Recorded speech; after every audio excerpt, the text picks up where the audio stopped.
Hi fellas, this is schematics again to the solution. Now let's solve next question of this question paper. So fellas, if you have missed the previous solutions, don't worry. I'll put the link to the previous episode at the end of this solution. Okay.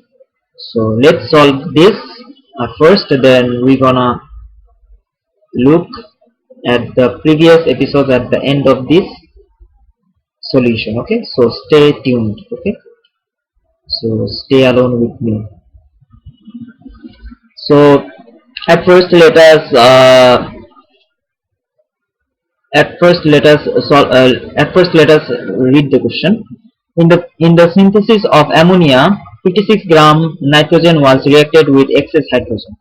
Okay, so here we have came to know that hydrogen is in excess and nitrogen is limiting. So here the limiting reagent is nitrogen and excess is hydrogen. Okay, so here is one piece of information that we have came to know, and here we can see that the equation for the reaction is given. Fine, that's really good, that's really kind. Okay, the mass of ammonia produced was 6 gram. Well, the mass of ammonia produced was 6 gram. So this is the experimental uh, value. This is the experimental value. Okay, so we know the experimental value.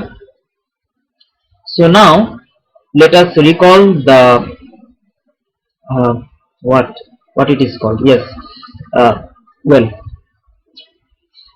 let us carry on. What is the percentage yield of ammonia? So they have asked us to find the percentage yield of ammonia. So in order to find the percentage yield of ammonia, we need to use this equation, percentage yield. Okay, percentage yield is equals to experimental value divided by theoretical value.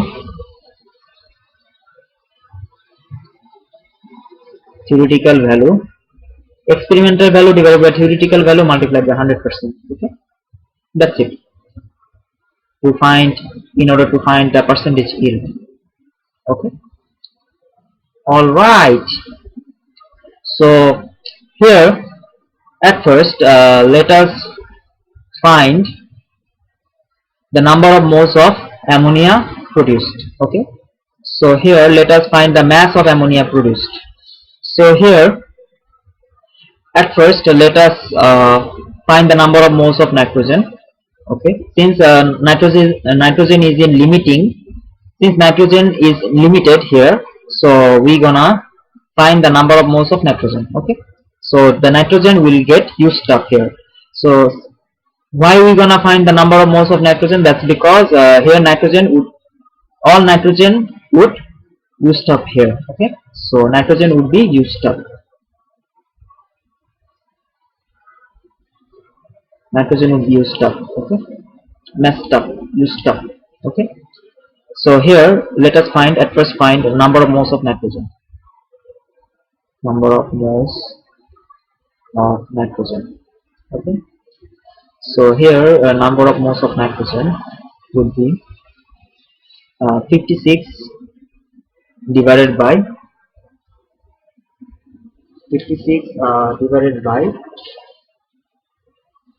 what? 14 into 2. Since nitrogen is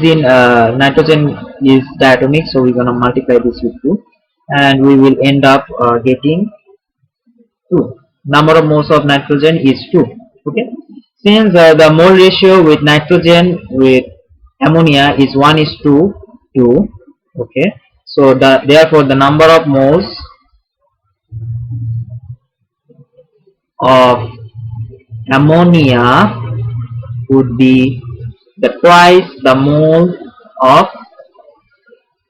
nitrogen. Here in this case the number of moles of nitrogen is 2, therefore the number of moles of ammonia is 4. Since the mole ratio of nitrogen is 2, ammonia is 1:2. Okay, since the mole ratio is 1:2. That's it. So we know that the number of moles of ammonia is this. So now we can find mass. So mass of ammonia would be number of moles multiplied by molar mass. So here the molar mass of ammonia is 17 gram. So here we gonna get 8. We gonna get here. So let's leave it here. Okay. So the mass is this much. So now let us find the percentage yield. Okay. So percentage yield would be experimental value, which is 6 gram, divided by theoretical value. That the theoretical value is the value that we have calculated here. The calculated value is the theoretical value multiplied by 100% would give us, if we calculate, we're gonna get 8.82. Okay.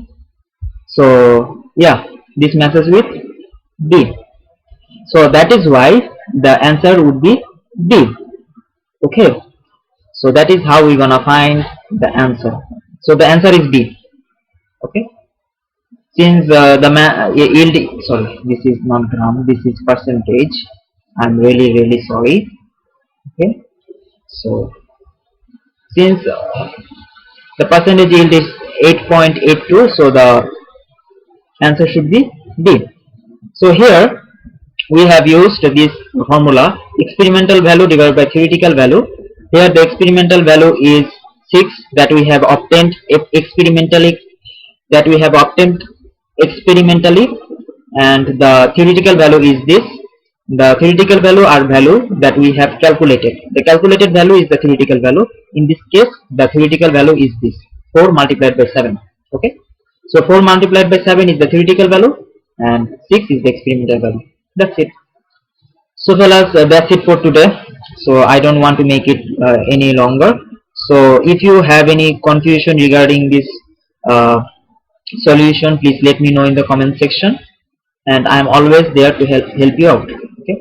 So that's it for today. Signing out. So fellas, I will put the link to this question paper solution and at the end of this tutorials. You may check it out. Okay. So signing out for today. Stay awesome, stay cool. Best of luck for your exam, and as always, peace with chemistry.